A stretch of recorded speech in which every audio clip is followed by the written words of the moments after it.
A toxic workplace culture, slurs being tossed around at the employees, and crunch so bad that you will start breaking out in rashes. Those are only some of the allegations levied against Rooster Teeth in this latest set of stories. Now note that I say the latest set of stories because this is not the first time that Rooster Teeth has been facing allegations. A former employee recently spoke out against the company, stating that she was horribly underpaid and also called slurs on a daily basis, allegations that none of the staff even denies. Crunch has also been a topic of discussion, with many former employees stating that the work hours was unbearable. Now the alleged mistreatment of staff is nothing new, as a former employee also spoke out last year stating a toxic work environment as the reason why she left the company. Now all of this resulted in some massive backlash, and Rooster Teeth does seem very unlikely to continue as a business for much longer.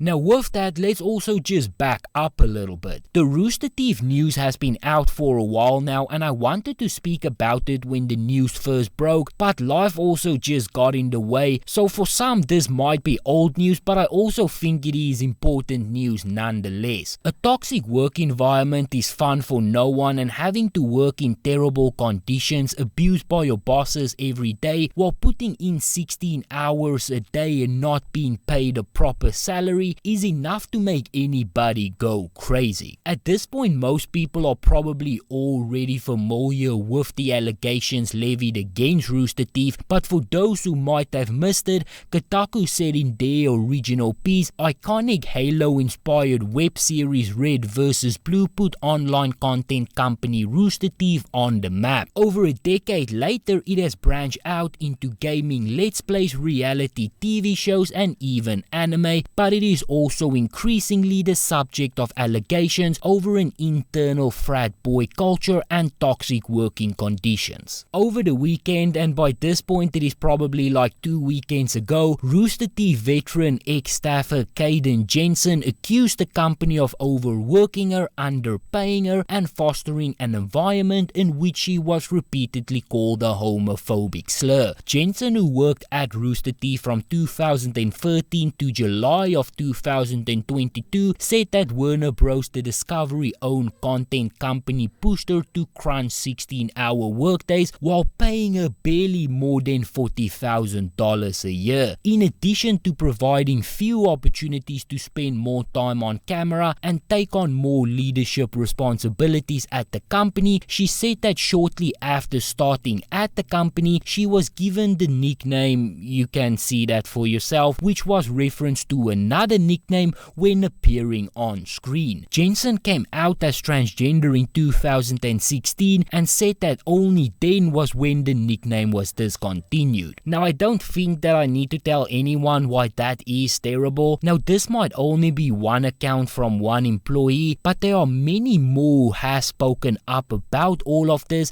and it just highlights all of the bad things that has been going on within the company. Now as I have said, after Jensen came forward with the story, the people responsible did not even try to deny it. They pretty much just came out and said, yeah, that happened. Now one responsible party did apologize, but Jensen was not having any of it. Jeff Ramsey, one of the executive producers, came out and say, I suck, I wasn't funny, I failed you, and I will continue to be sorry. But Jensen was really not having it and clapped back by responding, with all due respect, I asked you in 2020 after Mika called all of you out to address everything the company and those in power did to everyone, you told me no. You told me no, saying that bad words is one thing, everything else is on you and RT. Go pay credit, give proper benefits to your staff. And honestly, what more is there to say? Michaela Burton, who was also a former employee, spoke up in 2020 saying that working at Rooster Teeth was the worst worst experience in her life, and that's also the person that Jensen made reference to in the above tweet. Now, Rooster Teeth for their part did also put out a long tweet longer, pretty much just addressing all of the allegations and also apologizing for it. They pretty much just stated that the past few years has been a time of reflection and that they are going to do better going forward. For many, those words just deemed to be very hollow,